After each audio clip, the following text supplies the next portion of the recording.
जमशेदपुर में संताली भाषा के आंदोलनकारी रहे स्वर्गीय बैजनाथ सोरेन की याद में भारतीय डाक विभाग एवं संताली राइटर्स एसोसिएशन ने संयुक्त रूप से स्वर्गीय बैजनाथ सोरेन के नाम पर डाक टिकट एवं डाक कवर जारी किया है। इस मौके पर सांसद विद्युत वरण महतो बतौर मुख्य अतिथि उपस्थित थे। बताते चले कि स्वर्गीय बैजनाथ सोरेन ने अपने जीवन काल में संताली भाषा को राष्ट्रीय व अंतर्राष्ट्रीय स्तर पर स्थापित करने के लिए कई आंदोलन किए हैं। संताली भाषा को 8वीं अनुसूची में शामिल करने के आंदोलन में उनका भी बहुत बड़ा योगदान है। ऐसे महान शख्सियत को सम्मान देने के लिए संताली राइटर्स एसोसिएशन एवं भारतीय डाक विभाग के संयुक्त प्रयास से डाक टिकट एवं कवर को जारी किया गया। इस मौके पर स्वर्गीय बैजनाथ सोरेन के परिवार के कई सदस्य समेत डाक विभाग के अधिकारी एवं संताली राइटर्स एसोसिएशन के पदाधिकारी भी मौजूद रहे। सबों ने मिलकर डाक टिकट का विमोचन किया। जिले के सांसद विद्युत वरण महतो ने कहा कि स्वर्गीय बैजनाथ सोरेन के संघर्ष को सम्मान देने के लिए डाक टिकट का विमोचन किया गया। ऐसे महान शख्सियत से हमें प्रेरणा मिलती है। हमारे ऑनरेबल एमपी सर श्री विद्युत वरण महतो जी यहाँ पर आए, महानुभाव, फिलाटेलिस्ट, मीडिया कर्मी और हमारे विभाग के अधिकारी और कर्मचारी, हम लोग यहाँ स्पेशल कवर रिलीज के लिए उपस्थित हुए हैं। यहाँ मैं एक बात स्पष्ट कर देना चाहती हूँ कि हमारा department of post service provider department है। यदि कोई व्यक्ति किसी विशेष क्षेत्र में उनका अतुलनीय योगदान है या किसी विशेष क्षेत्र में वो जाने जाते हैं तो उनके फॉलोवर या उनके फैमिली मेंबर्स डाक विभाग के द्वारा एक निश्चित अमाउंट पेड कर स्पेशल कवर रिलीज करवा सकते हैं।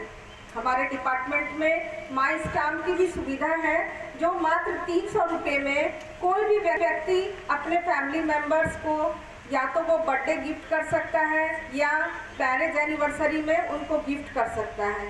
जैसा कि ज्ञात हुआ है, श्री बैजनाथ सोरेन जो कि जनजातीय भाषा में जिनका योगदान रहा है, जिनके उपलक्ष्य में अभी माननीय एमपी सर और अन्य गणमान्य व्यक्तियों के द्वारा स्पेशल कवर रिलीज किया गया है।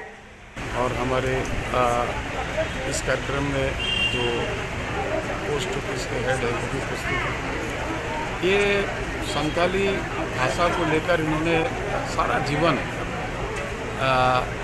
संघर्ष करते रहे और इनके जीवन काल में ही संताली भाषा को संविधान के 8वीं सूची में भी शामिल करने में सफल हुआ और ये लोग राष्ट्रीय मंच में, अंतर्राष्ट्रीय मंच में अपना भाषा को आगे कैसे विकसित किया जाए, क्योंकि यही एक भाषा, इसका लिपि भी है। पंडित रघुनाथ मुर्मू जो आपने इसका लिपि बनाया इस भाषा का, और इनके साथ साथ आज अध्ययन भी विभिन्न क्षेत्रों में भाषा का हो।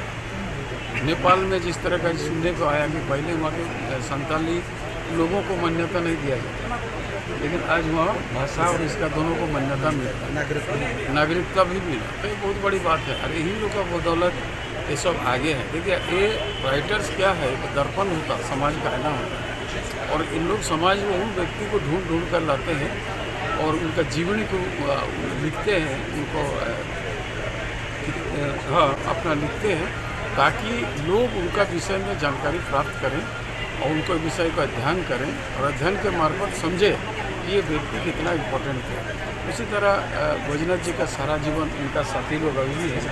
ये लोग हर जगह, चाहे दिल्ली हो, दूसरे मंच में, राष्ट्रीय अंतर्राष्ट्रीय मंच में हमेशा साथ रहे हैं और इसका अनावर्स आगे बढ़ रही है। और ये समाज सिर्फ इसी पर सीमित नहीं है। अगर आप देखे होंगे कि स्वाधीनता संग्राम में सबसे बड़ा पहला फ्रीडम फाइटर बाबा तिलका मांझी, उसके बाद सिद्धू कानूचे जो संताल विद्रोह के नाम पर विख्यात है, सिडिबा किशुन है, भगवान बिरसा मुंडा है। तो ये लोग काफ़ी समाज के लिए और देश के लिए उन्होंने किया है। आज है कि सारे चीज़ को संभालने के लिए राइटर्स का दरकार होता है, क्योंकि इतिहास नहीं होगा तो आने वाला पीढ़ी उसको कौन देखेगा। आने वाला पीढ़ी को उसको अनुसरण करना है कि आज़ादी हमें मिला, इसे थोड़े मिला, इसके हमारे पूर्व पुरुष लोग का भी योगदान रहा।